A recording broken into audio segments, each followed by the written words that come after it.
അവിടെ 2 ചായ അല്ലേ? വല്ലാത്ത ക്ഷീണം, ഒരു ചായ കുടിച്ചേക്കാം. ചേട്ടാ ഒരു ചായ. സച്ചുമോനെ. അയ്യോ ഗോപാലകൃഷ്ണൻ മാഷ് 6ാം ക്ലാസ്സിൽ അവസാനമായി കണ്ടതാ നിന്നെ, പിന്നെ ഇപ്പോഴാ കാണുന്നത്. ഇതാരാ അച്ഛനാ?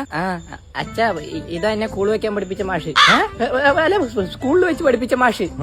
നമസ്കാരം മാഷെ. അച്ഛന്റെ കൂടെ ചായക്കടയിൽ നിൽക്കുകയാണല്ലേ? അതെ, ഹെൽപ്പ് ചെയ്യാൻ. പഠിപ്പിക്കുന്ന സമയത്ത് മിടുക്കനായിരുന്നു. നിങ്ങളും എന്റെ ശുഷ്കാന്തി കണ്ടിട്ടുണ്ടോ? നിങ്ങൾ കണ്ടിട്ടില്ലെങ്കിൽ ഞാൻ കണ്ടിട്ടുണ്ട്. സ്വാതന്ത്ര്യ ദിനത്തിന് കൊടിമരത്തിൽ കയറുമ്പോഴും പരിസ്ഥിതി ദിനത്തിന് മരത്തെ വരഞ്ഞ് കയറുമ്പോഴും ഒക്കെ ഞാൻ എന്റെ ശുഷ്കാന്തി കണ്ടിട്ടുണ്ട്. അതേ ശുഷ്കാന്തി ആണോ മോനെ നിനക്ക് ഇപ്പോഴും? അല്ല ഇപ്പൊ അതൊക്കെ വലുതായി. എന്തായി പറയുന്നു? ശരി, അതെന്തോ ആയിപ്പോട്ടെ. നിന്നെ 7ാം ക്ലാസ്സിലും കൂടെ പഠിപ്പിക്കണം എന്ന് എനിക്ക് നല്ല ആഗ്രഹം ഉണ്ടായിരുന്നു. പക്ഷെ 6ലെ ആ ട്രാൻസ്ഫർ കാരണം പോണ്ടി വന്നു. എനിക്കും അതിൽ നല്ല വിഷമമുണ്ട്. എന്താ വിഷമം? എന്താ? സാറ് ആറിപ്പോയതാ, എന്ത് ചെയ്യാൻ പറ്റും? എടുത്ത് എണ്ണയിലോട്ട് ചൂടാക്കി എടുക്കാം. അങ്ങനെയല്ല, 6ാം ക്ലാസ്സിൽ ട്രാൻസ്ഫർ കിട്ടി പോയതാ, അതുകൊണ്ടൊന്നും എന്നെ പഠിപ്പിക്കാൻ പറ്റിയില്ല എന്ന് പറഞ്ഞായിരുന്നു. ഓ അങ്ങനെ. എന്തായാലും ഒരു കാലിന് പറ്റി മോശം. വരുന്ന വഴിക്ക് ഒരു കല്ല് തട്ടിയതാ, കാലൊന്ന് മുറിഞ്ഞു. എടാ നീ കമ്മ്യൂണിസ്റ്റ് വെച്ചിട്ട് ഇല വലിച്ചോണ്ട് വന്നേ.